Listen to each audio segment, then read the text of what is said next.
Hello again, and welcome back to Hello again, and welcome back to Autistic Radio, sponsored by coldpack.co.uk. If you're a practitioner needing a cold pack for your practice with your details printed on it, then coldpack.co.uk is the place to go. And they sponsor Harry's 555 Facebook recording, where we discuss the Facebook posts. Harry, what have you got for us today?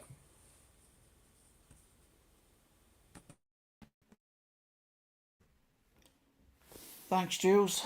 Hello all. This is Harry's Facebook for Sunday, the 16th of August 2026. And this is where we discuss and share about the Facebook posts on the Autistic Radio page. And like every other Sunday in recent times, we start with a poem. And the poem is called My Daddy, written by G.R. Robertson, who is with us this evening.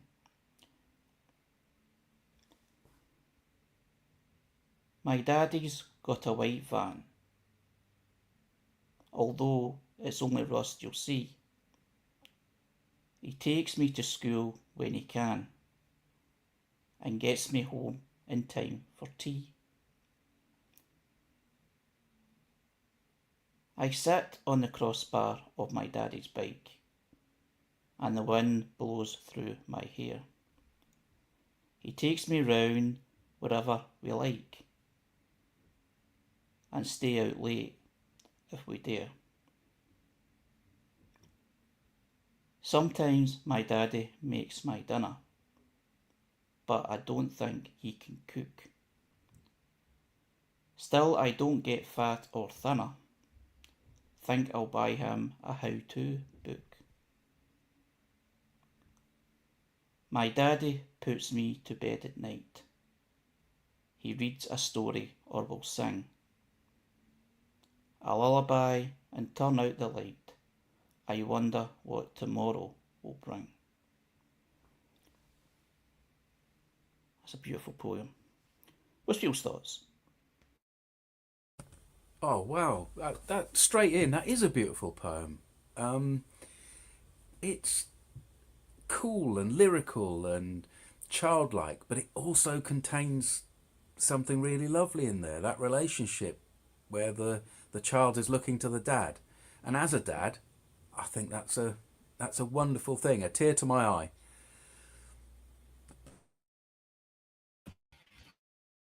Thing is, I was from ha ha ha. I because I actually had this published and I actually wrote it for them. I thought we sort of hallmark English, but if people like it,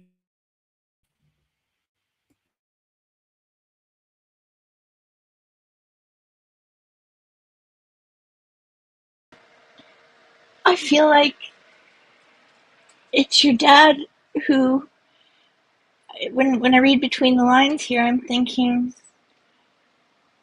this is how you go and follow the Rolling Stones concerts. He did adventures and even sung to you sometimes at bedtime. It's amazing. I love this. I love this.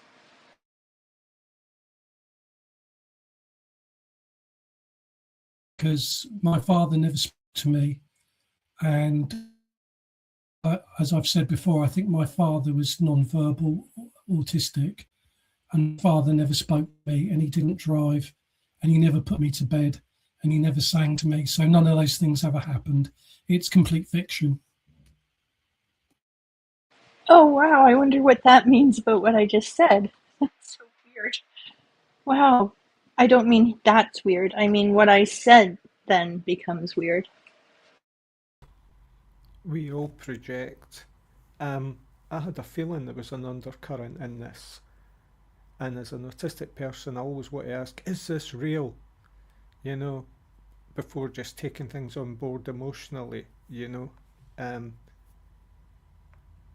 White van always makes me smile a little bit because it's such a cliche, you know.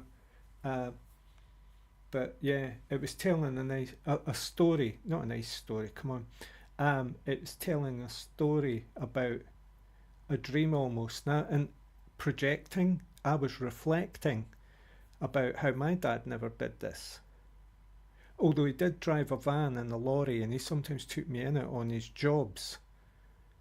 Um, there was nothing I can fault my dad on really, but it was just he wasn't that kind of, what's the word I'm looking for? At home dad. You know, he was either out working or out drinking.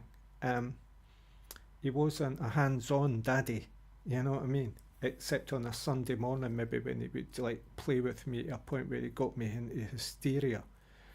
Um, you know, typewriters on your chest and stuff, which was overstimulation. So there was a lot of things maybe a child can maybe want from a father that they see in other fathers, like, you know, they go on holidays, their dad does things with them, he takes them, plays games with them, he takes them to the cinema, he takes them swimming, you know. I never got any of that. He left that to the women, kind of. But it wasn't even a sexist thing. He just wasn't hands-on like that way. And of course there's maybe that comes down through the generations to the point where I've never had kids. So maybe there's a story there. But see what your poem's done, GR. When did you write it, GR? I think you said, but I didn't hear that part. First off, what Ray's saying, yeah, my father, I don't want to be seen to knock him because he worked bloody hard, and I don't think, I mean, family verbal history says that he got shell shocked during the war, but I think he was basically non-verbal autism, and I think sometimes years passed and he just never spoke to me, and I just never spoke to him.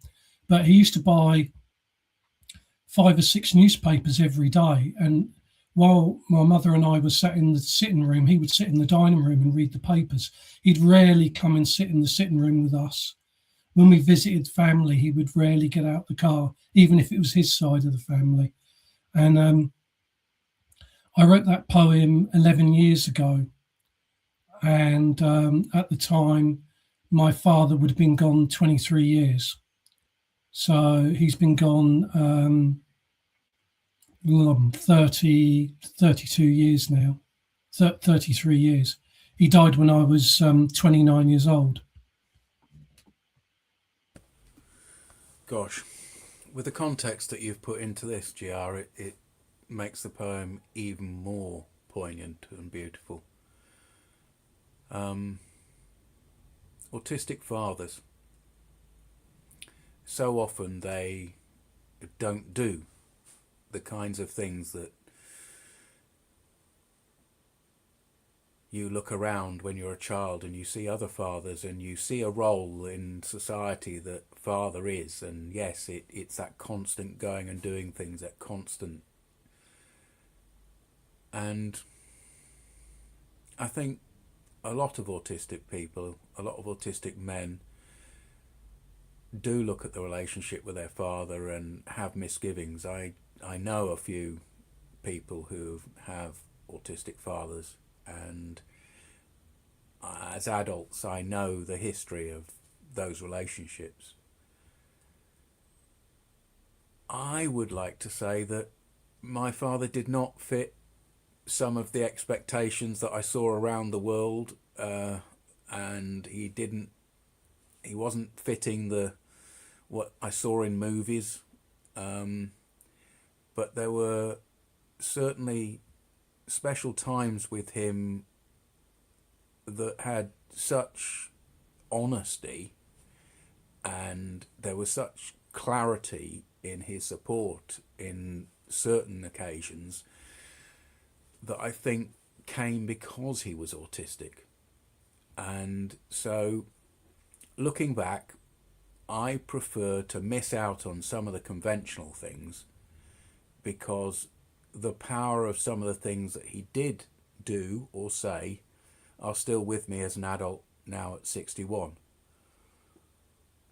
I approached my own being a father and tried to rebalance things, but not go too far the wrong way. So I think my daughter would say that I was around and I was a quiet, supportive presence. I wasn't somebody who was always saying, let's go and do this together. But I definitely made sure I was much more there than many autistic fathers manage. So if you're autistic and you have kids, I think, like all fathers, look back on the things that maybe didn't quite fit for you and fill them in without being too far.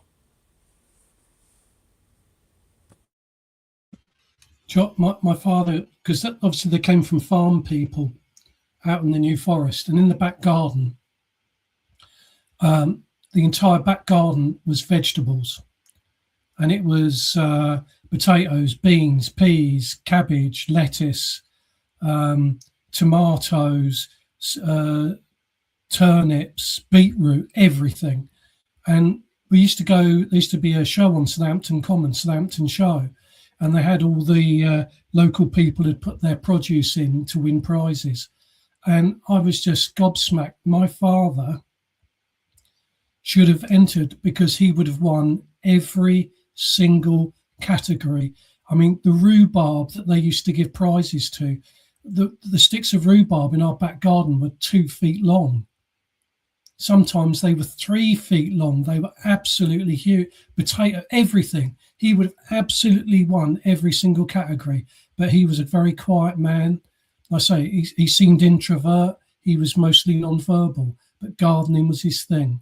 And then in the summer he might, although my mother drove us, he never learnt to drive, but sometimes my father would go on his own to a football match or cricket. He loved cricket as well. But I mean, he had great qualities in that. And I think that the way he was with gardening is the way I am with my films, TV and music stuff. I have to have everything and have it really good. And that's what he did with the garden. I have to say, non-verbal is not really a problem, you know. Reflecting on what you're saying there, JR, it's like all this stuff was happening. You don't have to communicate it. There was things happening.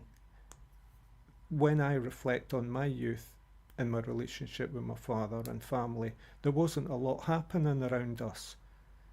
They had very small pleasures. I had to create private worlds in order to amuse myself, which is where the imaginative fantasist comes from. I would find my own way, my dad would say.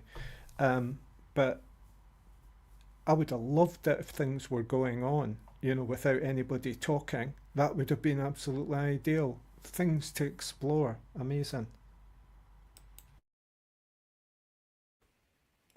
My mother bought him sorry, go on, Harry.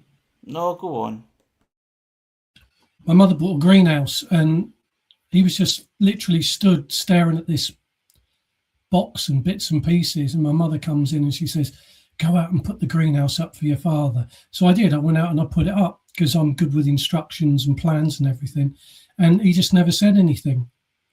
He just stood there. And then when I finished and came in, he was out working out, putting stuff in, what stuff he was going to put in. And then him and my mother, she drove him out to the nearest nursery and he bought loads of tomatoes and things like that and put them in the greenhouse. That was his thing.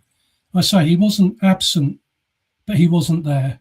And I can't knock him because, you know, I wasn't abused or treated badly in any way, but he would just, people didn't believe. I was talking to some people on a corner once. I must have been about 13 years old.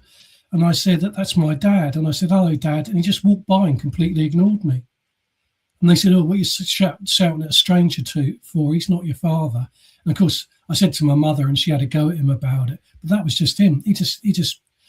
He would speak very rarely.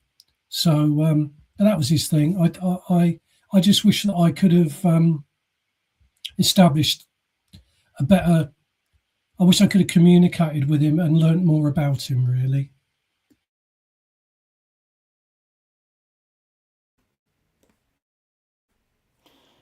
Yeah, really, deep and great stuff that we're hearing from people talking about their fathers and Jules talking about being a father. My own father, growing up, he always seemed to be different, but different in a positive way. Even though I didn't actually know a lot of other people's fathers, it just seemed like my dad was well, he still is, kind of a rebel. Stands up for himself and encourages his family, encourages his children, including me, to stick up for yourself and don't let anybody trample you down, and overprotective. And even though there's been clashes, over the years, but I think the clashes is because our personalities are so similar. But I just like kind of thinking over um, the underdog stuff that was brought with, brought up as a Roman Catholic, um, Irish ancestry, and being told by my dad the way that the society is quite prejudiced against people with that background. Because of asked why I went to a different school than, someone across the road, and it was explained why, into the history and, the background, and, he said that, it was like he was teaching me all these things about the reality of life, but also there was fun moments as well. And as far as I'm aware, or we're all both aware, he's not autistic in any way, but I do identify with a lot of his character, and I feel a lot of that character is within me and how I do things. Like, he was involved with the unions, workers' unions. He was always looking to help someone in need, including family, including friends. And that's the sort of approach in life that I've taken. Different ways, but the same sort of approach. And just looking at the podium when it was talking about the crossbar. I mean, I actually had that experience, years ago, of course, before my dad had a car, going to my grandparents, years and years ago, and been on the crossbar.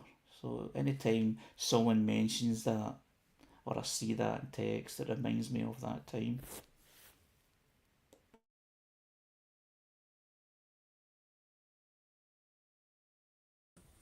I think it's quite important to remember that we are never going to be fully satisfied about our experience as children. We're never going to be fully satisfied in the relationships that we have with parents. They were making their way in the world. Whilst we thought that they were completely, fully created adults, they have the same kind of struggles that all people do, and it's not a perfect situation. If we can get hindsight and pick out some of the beauty of it, I think that's a healthy way to go. If we concentrate too much on what we might have felt as children that we were missing, I don't think that helps us. I think one of the things for me is I don't value the things that I might have valued and thought I might be missing as a child. And also I'm aware that because I was an autistic child in a society that didn't fit me, my anger was directed at everybody, including my parents. So with nostalgia and space and time, I am quite happy to say they did their best in difficult circumstances.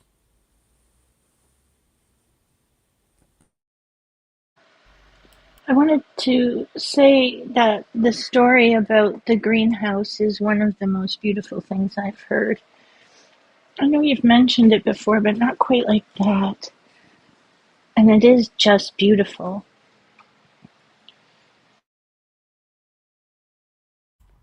This might sound strange, but on a number of occasions I've dreamt about my father, and it's very bizarre. It's like I'll meet him or bump into him, and I'll say, "Didn't you die? Aren't you dead?" You know, and it's very strange because it's like he isn't. He's alive in the dream, but I know he's dead. So I'm thinking something really strange is going on. And I wouldn't say it's a lucid dream or anything. I'm not kind of controlling the dream. It's just I wake up from it and go, wasn't that really bizarre? And like I'll dream of my mother and I won't go through this routine. It's very odd. Sorry, a wee bit of a psychoanalysis session there.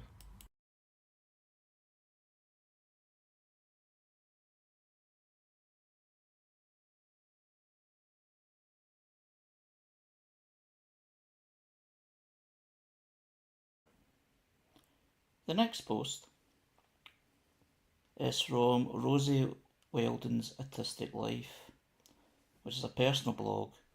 I am an autistic adult that shares my life openly and honestly online. And shared the following. The right people will love the things about you that annoyed others. The right people won't get frustrated when you hyper-focus on a new thing. The right people won't get annoyed when you need reminding of things. The right people won't think you're rude when you go quiet. All the things that you've asked for forgiveness for will be the things that the right people will love as part of who you are. What's people's thoughts?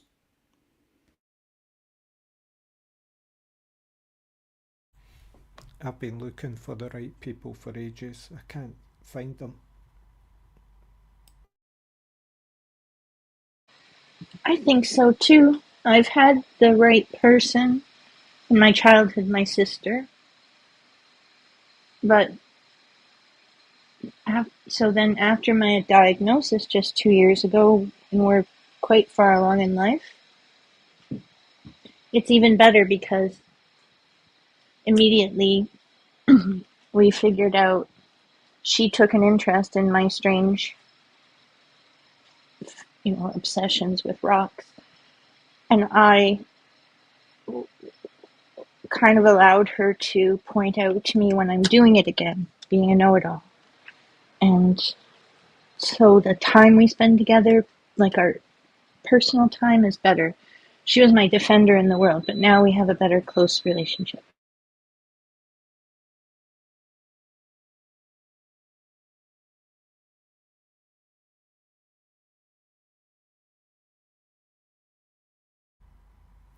I heard that phrase again, know it all. It came to my mind this week, about one of my very early experiences of like possible autism as a child was when people say to you, who do you think you are? You think you're more clever than us. What makes you so great, big head? All that. And all you want to do is just share and enjoy life with others. And it's clamped down on. So, and that has results. So later in life, when you're looking for the right people, I think you have to accept exactly who you are and go for it. And that kind of clear form of communication from yourself may or may not attract the right people, as it were. But to actually go out and try and find them or hope for them Yeah, that can be difficult.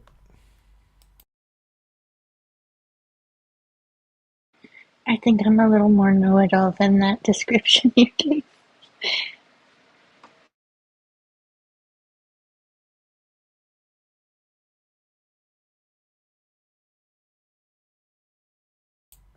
What, do you correct people?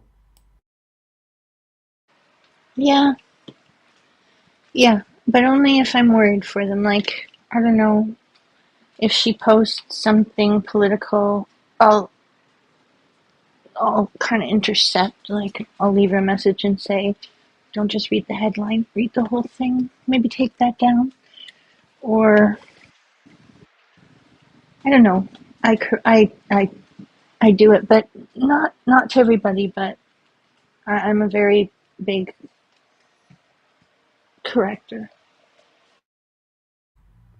I think that's mentioned in the post here. The right people won't get annoyed when you need to remind it. Wait now, when you need to remind it. Oh, that's the poster. I thought she was talking about reminding other people of things, right? And rudeness. Oh, it's so easy to misinterpret that one. Yeah, I think it is rude to be a know-it-all. And so she does now remind me.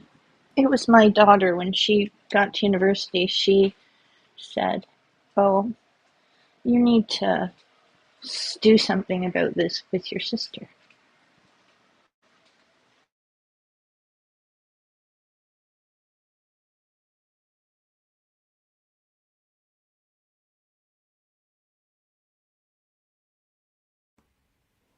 I like this post because of the words saying the right people.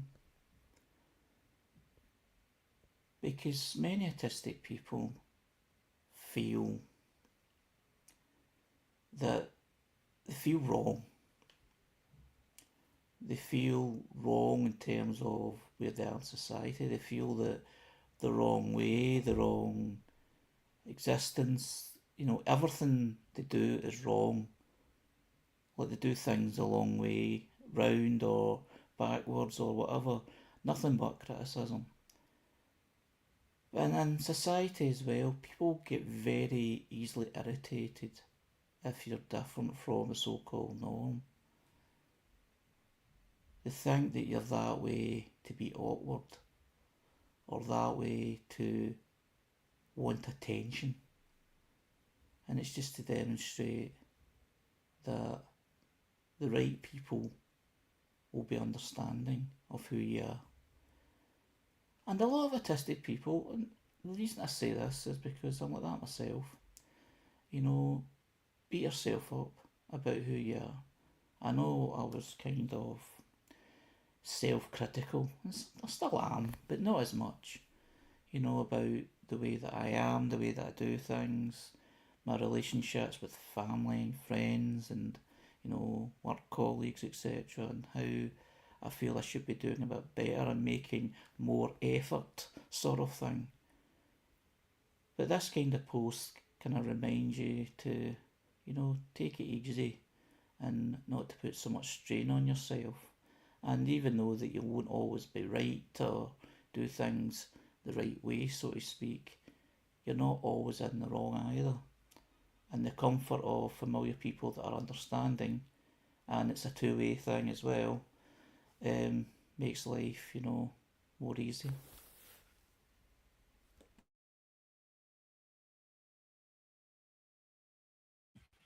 I think I mentioned it before that when I had my really great job at Ordnance Survey, and I learned everything about what I was doing, product, business, technical, everything.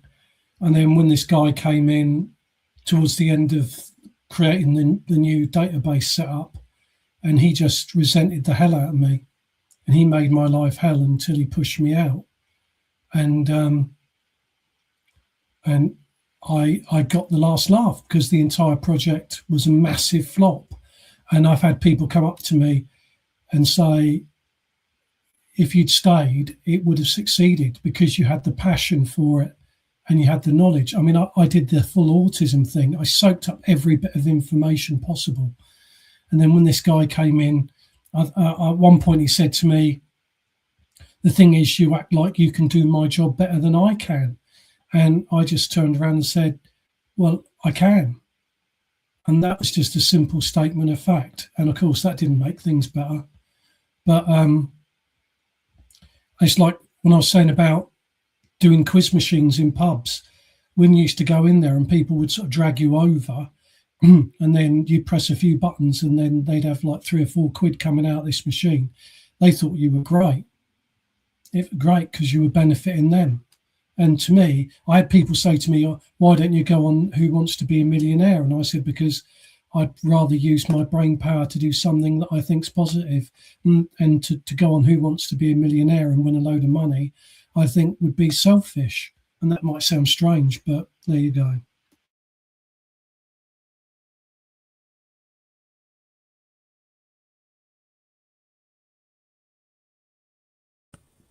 It does sound strange. If you have a talent, if you have a skill, it's not selfish to use the structure of society to your advantage, especially when you're an autistic person, and in most cases, society works to your disadvantage. You are disabled by the society around you, not by your autism. It's society's reaction to your autism that makes you disabled. So it's not selfish to go and take part in different parts of our society with the advantages of autism. Why should we take all the disadvantages and not take some of the advantages? I think a lot of the people on these quizzes are autistic. I think we have to be careful with participation in these sort of things because they can be a poison chalice. You know, are you prepared for the exposure, for the comeback, the publicity, you know, all that stuff? I understand exactly what you're saying, Jules, about like making it worth it, you know, like doing something and, you know, profiting from your life and experience. But it's what kind of life, what kind of sacrifice you're going to make to achieve that. Is it really worth it in the end? I used to be in like I was in the world's largest Trivial Pursuit game. We didn't get anything really for it except it was interesting. But nowadays, we do have a Canadian woman who is neurodivergent who went on Jeopardy, and it led to a career on the CBC for her. She probably is, like, you know, has high masking too, but, you know, she has a book show where she interviews authors. That's perfect for her. And yeah, it was a very cool thing. I feel maybe it's different for people at different times, you know. I think that the thing is, sport is totally my kryptonite. So if I went on a quiz show and the first question was sport, I'm out. And there's also that, I mean, I had a friend who got Trivial Pursuit and one day said he wanted to play me at Trivial Pursuit. It was a nightmare because I just beat him so quick the first time. And he said, oh, that was a fluke. And when he got to about the 4th or 5th time, and the games were just literally taking hardly any time at all, and I was just beating him. And he started to get quite frustrated. But that's the thing, like, you know, there's that quiz on Radio 2 called 10 to the Top. And some days I just romp and get the whole lot. Other days I just flounder and I get a couple of points. So to go on something, I mean, I would consider Mastermind, to be honest, because my specialist subjects, I've seen people go on there and do the Rolling Stones, and I've actually got more answers than they have. So I could do that really well, but it's also, I I've done 3 studies with universities, and I got paid for 2 of them. I got a £10 and a £30 shopping voucher. The last one I didn't get a penny, but I didn't do that. I don't do it for money. I just do it hoping that when I add my experiences to their research, that it might help someone. But I'm not. I don't really want to go on radio so much, and I don't really want to be on TV. I mean, I did that student film, A Late Discovery, and I did that because I thought this is the story of what happened to me. And now I've told it on a piece of film. I hope not to have to tell it again. And it's still, it's that Godfather thing. Every time I think I'm out, it drags me back in again. Issues, well, I constantly still have issues with the council, and it drags me back to that time. And I don't feel like I'm moving forwards. I completely agree with you, Ray. There are unintended consequences, and you're right, we might not value the results. But when I experience autistic people, I often think that we think about things enough so that we project a future and we determine a future. And we forget that we can be wrong. We can assume this, that, and the other will happen. And if you take the winning a quiz show, the consequence might be that it's uncomfortable because you get too much attention. But the consequence also might be that there's a small piece of attention and everyone goes away, but you end up in a better situation. I think a lot of the time we think in advance, and that stops us doing things.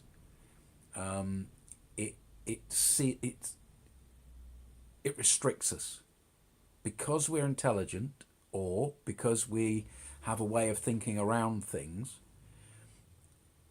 We stop ourselves from doing them because we have come to conclusions that are made up in our heads.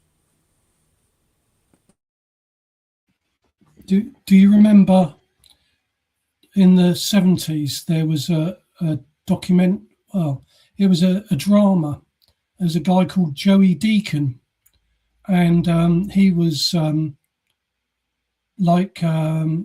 severe cerebral palsy, and he could only make sort of grunting and groaning and mewing noises. And he was in an asylum, and this guy came over and started talking to him, and he could understand every word he said. And they made a big document. There was a big drama about it, a drama program, and then there were lots of interviews with these two people. And you think this was a very positive thing, but at that time it wasn't. It opened up a whole area of hatred and prejudice and mocking. It really sort of backfired, and it never should have done. It was such a beautiful thing, and I wouldn't want to be out in the streets and have people, if things went well, I wouldn't be keen to have people come up and pat me on the back and tell me how much they liked what I did. And if I failed badly, I wouldn't want to be mocked for it. I'm happy as I am.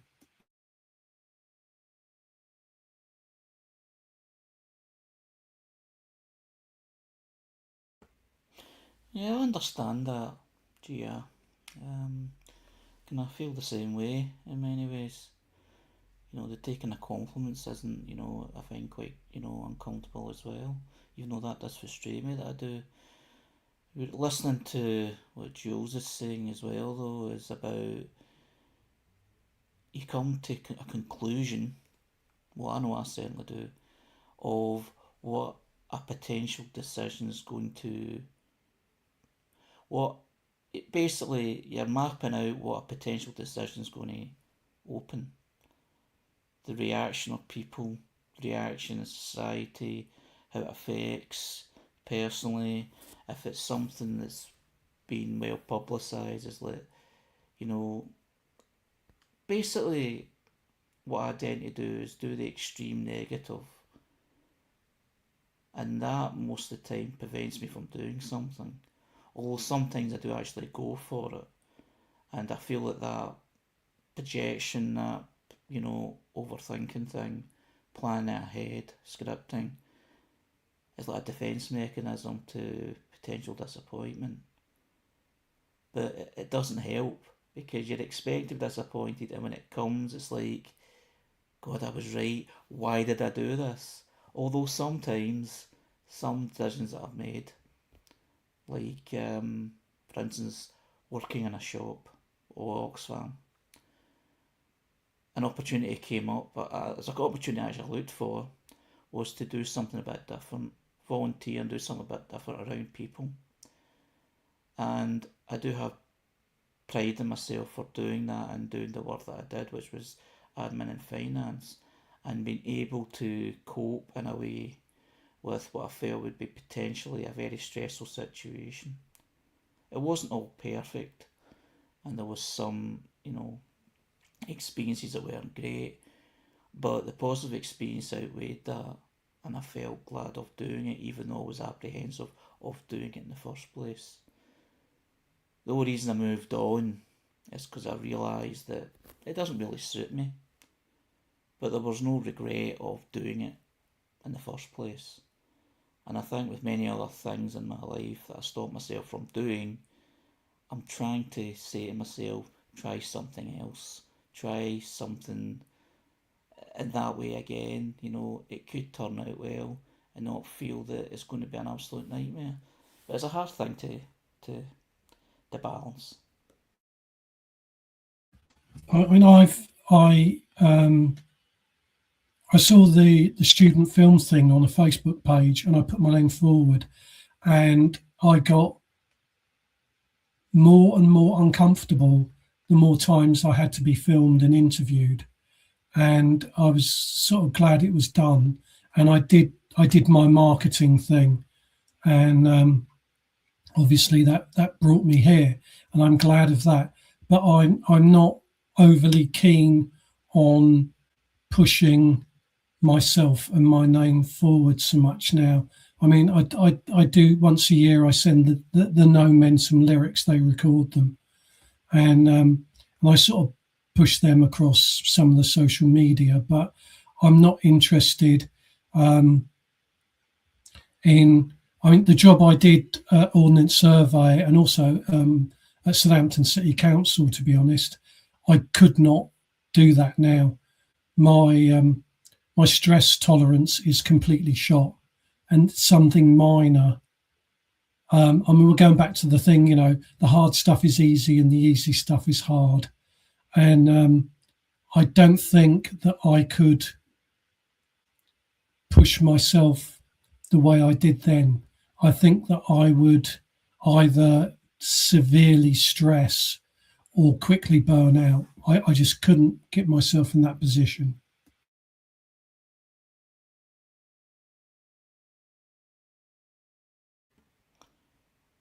In the text, Ray's saying, I look for alternatives now rather than avoid what is expected of me, which may be the same thing.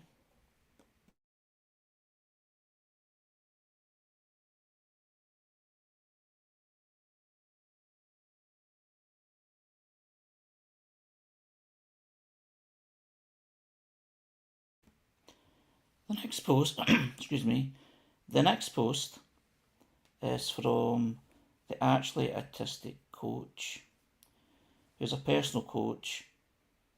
I empower my fellow autistic people by working to uncover and unmask, revealing our best selves. And what is shared is a workshop called Becoming Who You've Always Been, which is a workshop. It starts on September the 24th, and it's for 6 weeks, peer support workshop for lay identified autistic adults. And it looks at emotional and sensory regulation, alexithymia, and understanding your needs, autistic burnout, autistic masking, and sustainable unmasking that honours you, executive function, inertia, and energy management, and meltdowns, shutdowns, self-regulations and co-regulation. And he also says, understanding that your autistic later life comes with unique opportunities and challenges, and that the group offers tools and actual community for the next steps. And what made me share this was the title saying becoming who you've always been. I just found that positively triggering. What's your thoughts? Yeah, thanks, Harry. I really like that phrase there. Sustainable unmasking that honours you.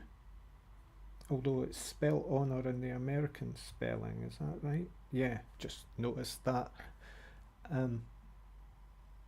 But honour is quite a word. I think honour is a word I was always suspicious of. But now I'm beginning to honour it to a certain extent. You know, there seems to be a lack of it in culture and society. There's a lot of dishonour out there, you know.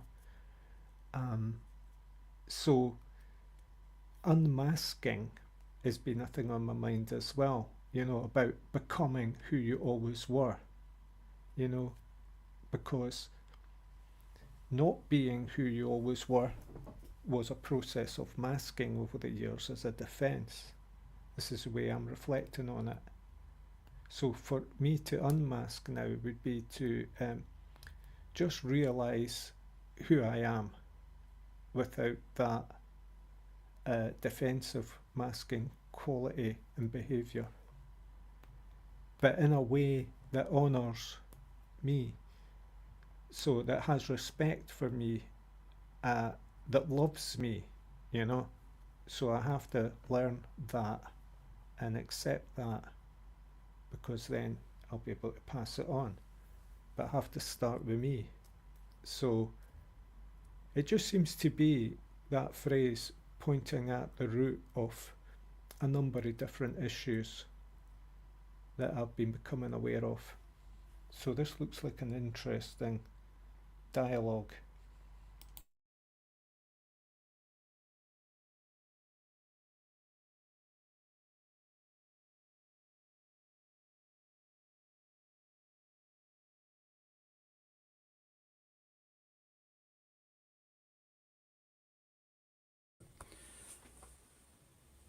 Without taking away from the post and the project, I want to go on a side street about masking, because the idea that we as autistic people can be entirely unmasked in the world sounds like a bit of a dangerous fantasy for me. There are so many spaces where being an autistic person fully are not safe. It's not safe, and you need, in a society that is made up of billions of people, to adapt to the group to some extent. So let's not get our ideas that we can just wander about the world being entirely unmasked. We will upset people, we will hurt people, we will step over rules that are there for purpose and reasons for society to work. Yes, being unmasked in so many situations and being able to be your natural self is an absolutely essential thing. But please, let's not get carried away with it.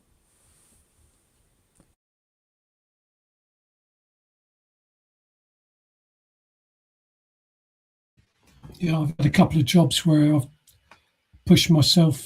I've said this in the past. I used to go out 5 nights a week to the pub, drink myself silly, which I considered now to be a coping mechanism. But I'd do the social things, go to the pub at lunchtime. That was obviously an easy one, and Christmas dinners. But the two companies where they had regular Christmas dinners, I went for a couple of years, and then I had to say, no, I'm not doing it. I just didn't want to do it anymore. And I had a job not long after those where they had a Christmas dinner, and I said no up front. And people come up to me and said, "Oh, what are you having for dinner at Christmas at the Christmas dinner?" And I said, "Oh, I won't be there." And they looked quite surprised because they considered me sociable and amiable. And it got to a point where I couldn't do it. And as I said before, I had a bit of a wobble between 99 and 2002. And then I went into a steady decline that took about 12 years.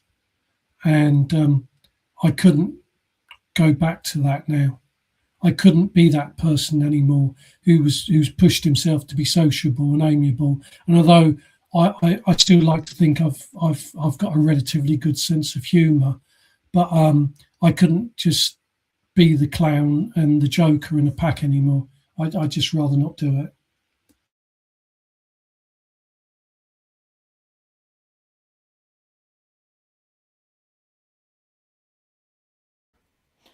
Yeah, I totally understand. I mean, I like the way the post is in a way, but I get what Jules is saying is like, it appears in many ways a fantasy.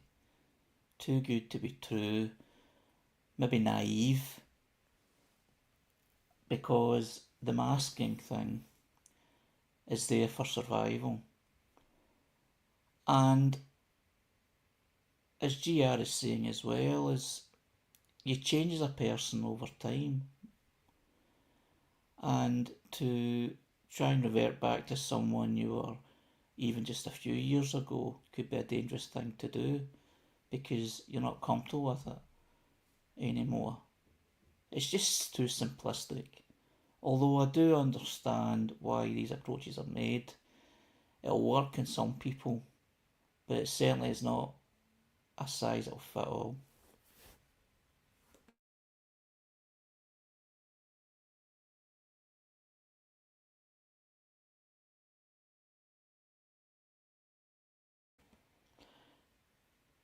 Ray says in the text, unmasking is a process, not an attempt to be totally unmasked.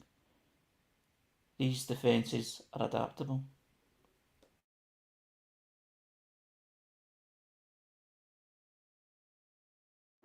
Where do you suppose this coach is located?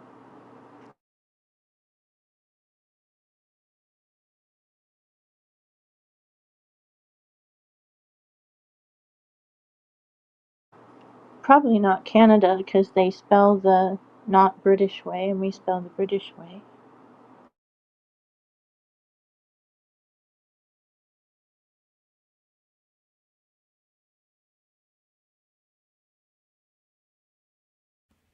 I think it's the United States. It's on the Facebook page. It says Indiana. Oh, boy, what a brave person. Didn't they just have a tornado? No, I just meant it's not really a great time in the US to be unmasking.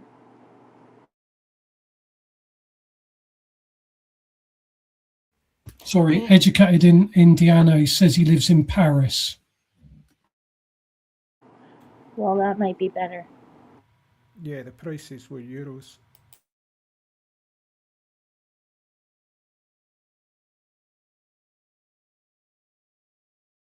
So either he moved or he just chose the American English in the translation. Oh, the AI tech that you used is default American spelling.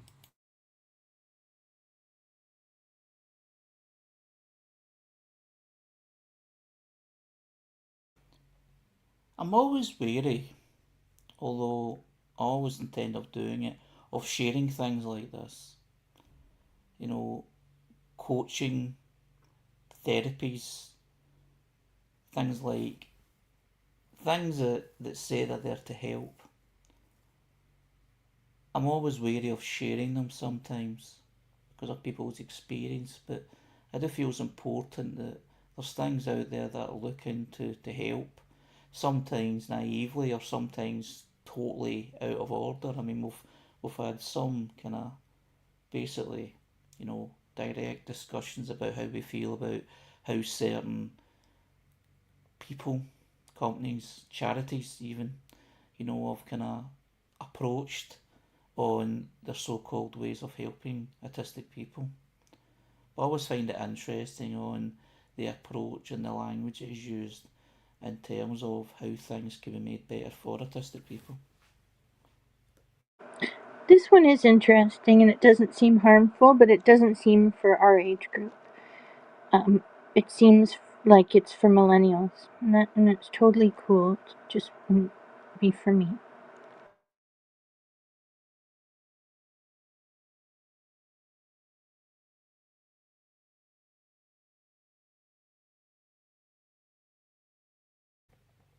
Yeah, sometimes you can't forget that. Even though, to say it myself, I'm one person, one type of autism. There's all these different individual autistic that there's all these different autisms out there because there's all these different individual people. But sometimes things strike you or trigger. Maybe trigger's the wrong word. It's certainly. Just the title, as I've said already. Let's go back to it. Becoming who you've always been. I just find that very interesting. Positive, but this just sounds naive. Oh, I like that. I like that, Harry. That's what I call off label, which is like using something out of context. It's like we're not really interested in the content of the post. The title is stimulating, and that is grounds for a conversation. and I actually think maybe you're on to something, but I'd say more idealistic than naive. I tried while we were talking about it to look him up, and he seems very sincere and educated, but very philosophical and theoretical.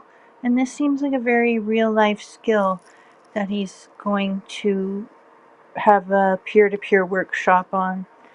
And it sort of seems like it would really resonate with some of the values of some of the autistic millennials that we see posting. Like, they're living in a different time than we did, and it could be really good for them, I guess. I think he he might be an all right person, but the caveat, especially that Jules gave, and then I was thinking, where is it that you're gonna do this unmasking? But yeah, seems like I'm not opposed to it. I just wouldn't be able to do it.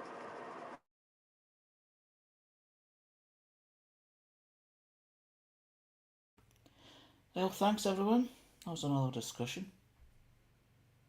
Thanks everyone. That was another good discussion. As always, going through different types of posts and the conversations that it creates. So thank you all who took part, and thank you for all that shared the posts on the Facebook page which we were discussing. So this is Harry's Facebook for Sunday the 16th of August 2026, which is part of the Spectrum Voices conversation, which is every Sunday 5:55 to 7 p.m. UK time. And I look forward to next Sunday. So thank you once again, and goodbye.